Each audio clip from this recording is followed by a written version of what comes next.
बिस्मिल्लाहिर्रहमानिर्रहीम। मुअज़्ज़ज़ असातिज़ा कराम, अस्सलाम वालेकुम। गौहर पब्लिशर्स की जानिब से खुश आमदीद। हमारा स्लोगन है redefining the geography of education through digital resources for conceptual learning. मेरा नाम साजिदा नूर है। आज के इस वीडियो लेक्चर में हम गौहर निदाए उर्दू जमात शशुम के सबक नंबर 21 हम और इजादात को शुरू करने जा रहे हैं। तो आइए चलते हैं हासिलाते तालुम की जानिब। मुअज़्ज़ज़ साथिया कराम, इस सबक को पढ़ने के बाद तलबा इस काबिल हो जाएंगे कि वो जमात के मायार के मुताबिक मुख्तलिफ समाई ज़राए इब्लाग, कहानी, नज़्म, वाक़या, तकरीर, ऐलान, खुतबा, गुफ्तगू, खबर, ड्रामा, हदायत सुनकर सवालों के ज़ुबानी जवाब दे सकें। यानी कि वो जब भी कोई कहानी पढ़ें या सुने, कोई खबर पढ़ें, कोई इश्तिहार, हदायत या कोई ऐलान पढ़ें तो वो उसको समझ भी सकें, और फिर अगर उनसे कोई सवाल पूछा जाए इनसे मुतालिक तो वो उनका जवाब देने के काबिल हो सकें। बच्चों को इस काबिल करने के लिए हमें ये करना है कि कमरा जमात में हम बच्चों को मुख्तलिफ समाई ज़रा इस्तेमाल करते हुए ये सारी चीज़ें पढ़ने के लिए दें, उन्हें सुनाएं और फिर उनसे सवालात पूछें। तो इस तरह बच्चे जब भी कुछ पढ़ेंगे, जब भी कुछ सुनेंगे, उसको तवज्जो के साथ सुनेंगे, उसका फहम हासिल करेंगे ताकि उनसे मुतल्लिक सवालात के जवाबात देने के काबिल हो सके। रोज़मर्रा मुहावरा, कहावतों, ज़रबुल इम्साल का मफ़हूम समझते हुए इबारत पढ़ सकें।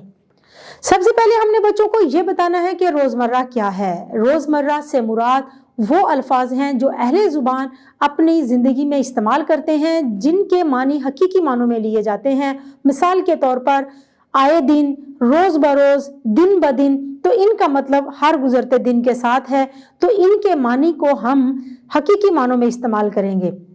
इसके बाद है मुहावरा। मुहावरा के मानी हम गैर हकीकी मानों में इस्तेमाल करते हैं। मिसाल के तौर पर सर आंखों पर बैठाना का मतलब है बहुत इज्जत देना, लेकिन यहाँ हम देख सकते हैं कि इस मुहावरा को हम उसके हकीकी मानों में नहीं बल्कि उसके गैर हकीकी मानों में इस्तेमाल करेंगे। कहावत और ज़रबुल इम्साल वो जुमले हैं, वो कहावतें हैं जो हमारे आबाओ अजदाद ने अपने तजुर्बात की रोशनी में, अपने तजुर्बात को सामने रखकर बनाए हैं और उनको वो अपनी रोज़मर्रा ज़िंदगी में इस्तेमाल करते थे। मिसाल के तौर पर अब पछताए क्या होत जब चिड़ियाँ चुन गई खेत, यानी कि जब काम खराब हो जाए, बिगड़ जाए तो फिर पछताने का कोई फ़ायदा नहीं। तो इन सारी चीज़ों को समझते हुए बच्चे इबारत का मफहूम समझ सकें। हमारी मश्क में ऐसी सरगर्मी दी गई है जिनमें इनका इस्तेमाल किया गया है, लेकिन हमने जब भी बच्चों को सबक पढ़ाना है तो उसमें इस्तेमाल किए गए मुहावरात और कहावतों और ज़रबुल इम्साल के मानी बच्चों को ज़रूर बताने हैं ताकि उन मानी के मुताबिक वो उस इबारत का मफहूम समझ सके। नज़्म व नसर को मंशा और मकसद के हवाले से समझकर दुरुस्त उतार चढ़ाव और रवानी से पढ़ सकें। नज़्म हो या नसर हो, उसका क्या मकसद है, उसका मरकज़ी ख्याल क्या है, उसको समझते हुए वो रवानी के साथ, दुरुस्त लफ्ज़ के साथ उसको पढ़ सकें। तो इसके लिए हमने बच्चों को तैयार कैसे करना है, हमने जब बच्चों को ये सबक पढ़ाना है तो सबसे पहले हमने नमूने के तौर पर खुद इस सबक की बुलंदखानी करनी है।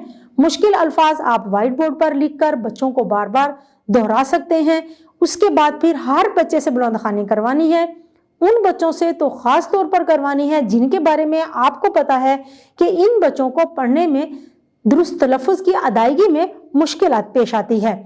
तो जब आप बच्चों को सबक पढ़ाएं तो उसका मफहूम बच्चों को ज़रूर बताएं ताकि वो सबक का, नज़्म और नसर का मंशा और मकसद सामने रख कर उसको पढ़ने के काबिल हो सकें। कम से कम 150 अल्फाज पर मुश्तमिल रूदाद लिख सकें। बच्चों को रूदाद लिखना सिखाना है। सबसे पहले बच्चों को ये बताएं कि रूदाद है क्या। किसी भी प्रोग्राम के बारे में जो उसका अहवाल लिखना है वो रूदाद कहलाता है। मिसाल के तौर पर आपने कोई सफ़र किया, उसके बारे में आपने अहवाल लिखना है कि वो सफ़र कैसा रहा, उसका आगाज़ कैसे हुआ, उसका इख्तिताम किस तरह से हुआ।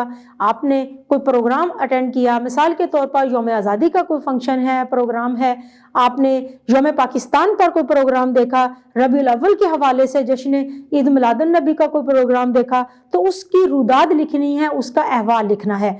बच्चों को इस काबिल बनाने के लिए हमें क्या करना है, आप बच्चों को जो है वो बुनियादी सतह से शुरू कर सकते हैं। मिसाल के तौर पर कमरा जमात में आज के सबक का अहवाल लिखें कि हमने किस तरह से पढ़ा। आप हफ्तावार प्रोग्राम स्कूल में होता है बज़्म अदब के नाम से, उसकी रूदाद लिखें। तो बच्चों को इन सारी चीज़ों के लिए तैयार करने के लिए हमने बच्चों को कोई टारगेट देना है। जब बच्चे उसके बारे में लिखेंगे तो फिर आहिस्ता आहिस्ता वो बड़े प्रोग्राम के बारे में भी रूदाद लिखने के काबिल हो सकेंगे। हरूफ इस्तिफ़हाम और ताकीद पहचान सकें और इस्तेमाल कर सकें। जी, सबसे पहले हमने बच्चों को बताना है हरूफ इस्तिफ़हाम क्या है। हरूफ इस्तिफ़हाम वो हरूफ है जो हम कोई सवाल पूछने के लिए इस्तेमाल करते हैं। मिसाल के तौर पर कब, क्यों, कैसे, कहाँ। और हरूफ ताकीद वो हरूफ हैं जो हम अपनी बात में जोर पैदा करने के लिए, ताकीद के लिए, तलकीन के लिए इस्तेमाल करते हैं। मिसाल के तौर पर हरगिज़ नहीं, ज़रूर, बिलाशुबा, तो इन अल्फाज को हरूफ ताकीद कहते हैं। बच्चों को पहले हरूफ इस्तिफ़हाम और हरूफ ताकीद की मिसालें और तारीफ बताएं, उसके बाद फिर उनको जुमलों में इस्तेमाल करना सिखाएं।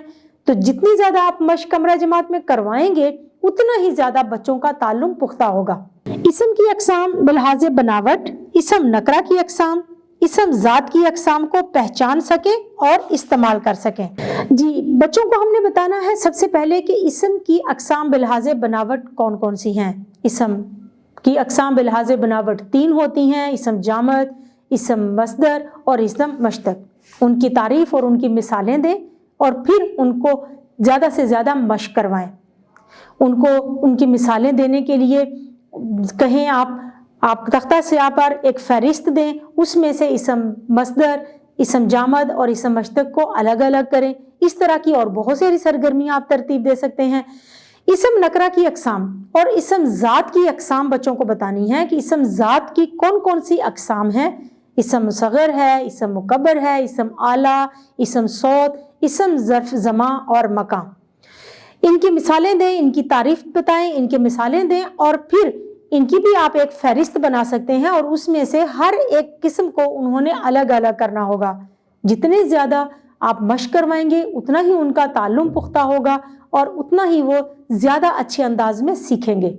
अल्फाज का तलफ़्फ़ुज़ समझते हुए आराब का इस्तेमाल कर सकें, यानी कि जो अल्फाज दिए गए हैं उन अल्फाज का दुरुस्त तलफ़्फ़ुज़ वो अदा कर सके। जब उनको दुरुस्त तलफ़्फ़ुज़ अदा करना आएगा तो वो आराब लगाना भी सीख लेंगे और जब वो आराब लगा लेंगे तो उनके लिए दुरुस्त तलफ़्फ़ुज़ बहुत आसान हो जाएगा। हमारे सबक में भी एक सरगर्मी दी गई है, हमारे सबक की मश्क में भी एक सरगर्मी दी गई है जिससे आप मदद ले सकते हैं, लेकिन इसको सामने रखकर आप मज़ीद सरगर्मियाँ तरतीब दें। बेहतर यह है कि कमरा जमात में आप बच्चों के दरमियान एक मुकाबला करवाएं। आप वाइट बोर्ड पर मुख्तलिफ अल्फाज लिखें, एक एक बच्चे को बुलाएं और उसे कहें कि दुरुस्त लफ्ज़ को अदा करते हुए यहाँ पर आपने आराब लगाने हैं। तो फिर आप देखेंगे कि बच्चे किस कदर अच्छे अंदाज में आराब लगाना सीखेंगे। ना सिर्फ वो बच्चे जो पढ़ने में अच्छे हैं, ना सिर्फ वो बच्चे जिनका तलफ़्फ़ुज़ अच्छा है, बल्कि वो बच्चे भी सीखेंगे जिनको अल्फाज की दुरुस्त अदायगी में, दुरुस्त तलफ़्फ़ुज़ में किसी किस्म की मुश्किल का सामना करना होता है। मौजूद साथिया कराम, उम्मीद है कि आपको आज का वीडियो लेक्चर बहुत अच्छा लगा होगा। आपकी मदद के लिए हमारी वेबसाइट www.goharpublishers.com पर scheme of studies, model papers, lesson plan और की बुक्स दी गई हैं। आप वहां से भी मदद ले सकते हैं। इंशाल्लाह अगली वीडियो में अगले लेक्चर के साथ फिर मिलेंगे। तब तक के लिए अल्लाह हाफिज़।